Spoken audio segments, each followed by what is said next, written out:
नमस्कार दर्शक मित्रों, मैं एस्ट्रो नीता पांडे अपने यूट्यूब के चैनल पर आपका बहुत बहुत स्वागत कर रही हूँ। आज का एपिसोड भी हमारा सूर्य ग्रहण को लेकर के ही है।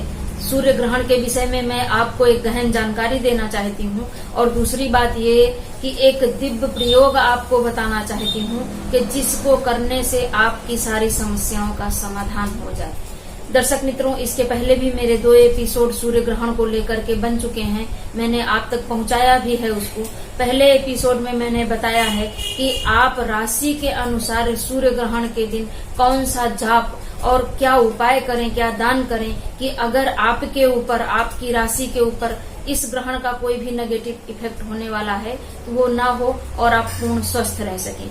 दूसरे दिन के एपिसोड में मैंने आपको बताया है कि अगर आप किसी समस्या विशेष से जूझ रहे हैं तो आप इस ग्रहण के दौरान किस तरह से जाप और दान करके अपनी उस समस्या से छुटकारा पा सकते हैं। लेकिन आज मैंने सोचा कि आपको सूर्य ग्रहण के विषय में थोड़ी गहन जानकारी दूं और एक ऐसा दिव्य प्रयोग बताऊं, क्योंकि बहुत सारे लोग ऐसे होंगे कि जिनको अपनी राशि भी नहीं पता होगी और बहुत सारे लोग ऐसे होंगे कि मैंने जिन समस्या विशेष को बताया है उसमें से उनकी समस्या कुछ अलग ही हो, कुछ वो सिद्ध करना चाहते हो, प्राप्त करना चाहते हो और उनमें से उनकी समस्या ना हो। तो एक दिव्य महाप्रयोग अगर आप ग्रहण के दौरान करते हैं तो आपकी वो समस्या जो काफी समय से चली आ रही है, आपको हैरान परेशान कर रही थी, उसका अभी आप ये उपाय करके छुटकारा पा सकते हैं।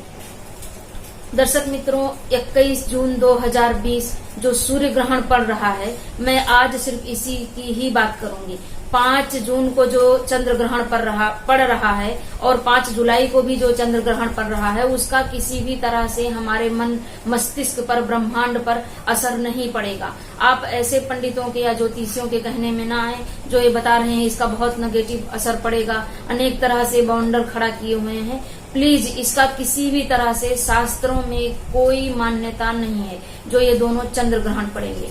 ये जो सूर्य ग्रहण पड़ने वाला है इसका बहुत अधिक महत्व बताया गया है हमारे शास्त्रों में। इस दशक का ये सबसे बड़ा सूर्य ग्रहण होगा। 2020 में इसके बाद आप सूर्य ग्रहण नहीं देख पाएंगे।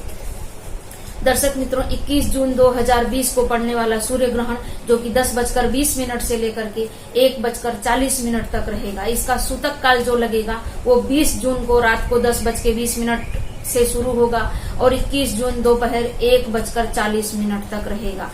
इस सूर्य ग्रहण को हम लोग चूड़ामणि सूर्य ग्रहण कहते हैं। कहेंगे मतलब शास्त्रों में लिखा हुआ है कि जब रविवार के दिन सूर्य ग्रहण पड़े तो उसको चूड़ामणि सूर्य ग्रहण बोला जाता है। ये कंकड़ाकृति सूर्य ग्रहण होगा। हालांकि खंडग्रास भी कह रहे हैं शास्त्र वाले, लेकिन कुछ जगहें ऐसी हैं जहां पर खंडग्रास दिखाई देगा, कुछ जगहें ऐसी हैं जहां पर कंकड़ाकृति सूर्य ग्रहण दिखाई देगा। जब पूरा सूर्य ढक करके कंकड़ के समान आकार में हो जाए तो उसको हम लोग कंकड़ाकृति सूर्य ग्रहण कहते हैं। पूरे भारतवर्ष में ये सूर्य ग्रहण दिखाई देने वाला है, इसलिए भारत के हर जन मनुष्य पर इसका असर पड़ेगा ही पड़ेगा, उसमें कोई संशय नहीं है। लेकिन दर्शक मित्रों, इसका असर सिर्फ और सिर्फ 1 महीने तक रहता है। ज्यादा से ज्यादा 1 महीने तक रहता है, कम से कम 8 दिन तक और ज्यादा से ज्यादा 1 महीने तक रहता है। क्योंकि जिस नक्षत्र में ये सूर्य ग्रहण पड़ता है, जैसे ही चंद्रमा वापस उस नक्षत्र को पार करते हैं 1 महीने बाद, वैसे ही इसका नेगेटिव इफेक्ट खत्म हो जाता है। दर्शक मित्रों, चंद्र ग्रहण हमेशा पूर्णिमा के दिन पड़ता है और सूर्य ग्रहण हमेशा ही अमावस्या के दिन पड़ता है। तो इस वर्ष ये सूर्य ग्रहण आषाढ़ कृष्ण पक्ष की अमावस्या के दिन पड़ रहा है, रविवार के दिन 21 जून 2020 को। जैसा आपने देखा मैंने मेरे पहले के एपिसोडों में इसका किस तरह से सूतक का नियम और पालन करना है। दर्शक मित्रों, इस समय सूर्य देव जो हैं वो मृगशिरा नक्षत्र में रहेंगे। राहु देव भी मृगशिरा नक्षत्र में रहेंगे। मृगशिरा नक्षत्र मंगल का नक्षत्र माना गया है। चंद्रदेव जो है वो मृगशिरा नक्षत्र के 4थे चरण में और ग्रहण पूरे होते होते ये जो है आद्रा नक्षत्र के पहले चरण में रहेंगे। इस तरह से मंगल भी इस सूर्य ग्रहण को उतना ही प्रभावित कर रहे हैं जितना और सभी ग्रह कर रहे हैं। सूर्य, राहु, चंद्रमा और बुध पुनर्वसु नक्षत्र में रहेंगे। इन चारों ग्रहों से इस वर्ष ये सूर्य ग्रहण हो रहा है। बहुत ही अलग और बहुत ही ऐसे देखा जाए तो अच्छा नहीं माना जाता, क्योंकि जब भी रविवार को सूर्य ग्रहण होता है, आषाढ़ महीने में सूर्य ग्रहण होता है, तो रवि जो होते हैं, राजा जो होते हैं, वो पिता के कारक होते हैं। और हमारे समाज में राजा सूर्य जो है वो राजा के भी कारक होते हैं।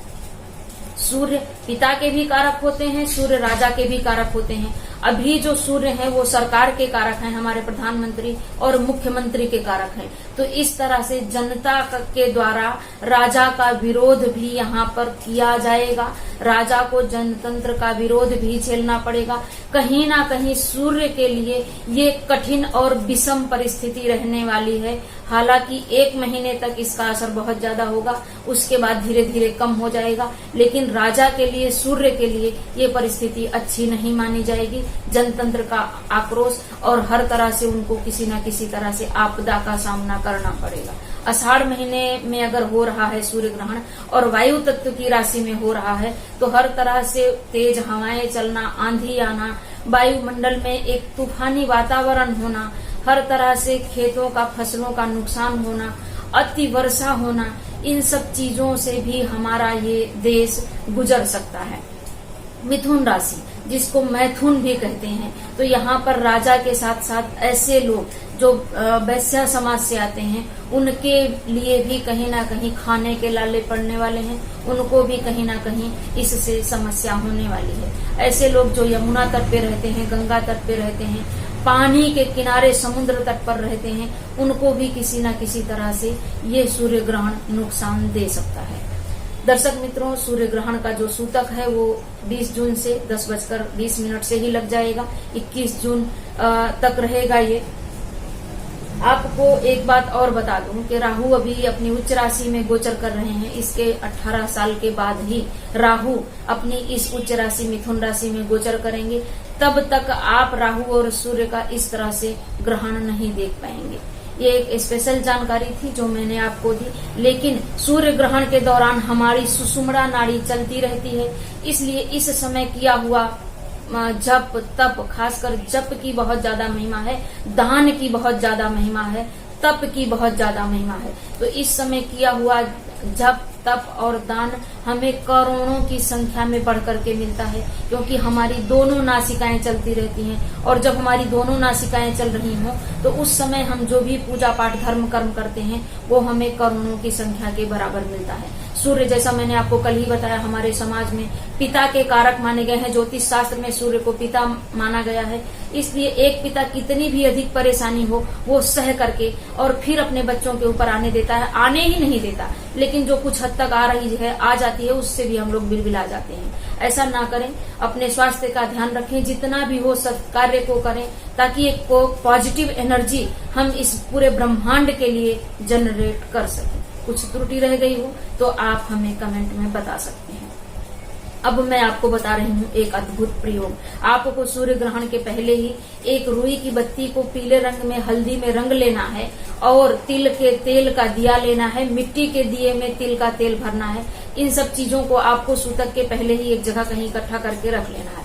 और उसके बाद जैसे ही सूर्य ग्रहण शुरू हो, आप संकल्प लें कि मैं अपनी समस्या विशेष के लिए मैं इस मंत्र का जाप करना चाहता हूँ या करना चाहती हूँ और मेरी ये समस्या शीघ्र ही समाप्त हो। आप यकीन नहीं करेंगे कि 6 महीना के अंदर आपकी बहुत विषम से विषम समस्या भी होगी तो वो भी समाप्त हो जाएगी। इसका दूसरा प्रयोग ये है कि आप रोज इसी तरह से बत्ती जला करके, तिल के तेल का दिया और मिट्टी का दीपक ले करके आप जाकर के अशोक के वृक्ष के नीचे अगर दीपक जला करके जो मैं मंत्र बता रही हूँ इसका एक माला नियमित अगर आप 102 दिन तक जाप करते हैं तो आपकी कठिन से कठिन समस्या का भी समाधान हो जाएगा। दर्शक मित्रों, अभी आप मंत्र नोट करें, मैं बोलने जा रही हूँ। श्री राम राम रघुनंदन राम राम, श्री राम राम भरताग्रज राम राम, श्री राम राम रणकर्कश राम राम, श्री राम राम शरणं भौ राम राम, श्री राम राम रघुनंदन राम राम, श्री राम राम भरताग्रज राम राम, श्री राम राम रणकर्कश राम राम, श्री राम राम शरणं भौ राम राम।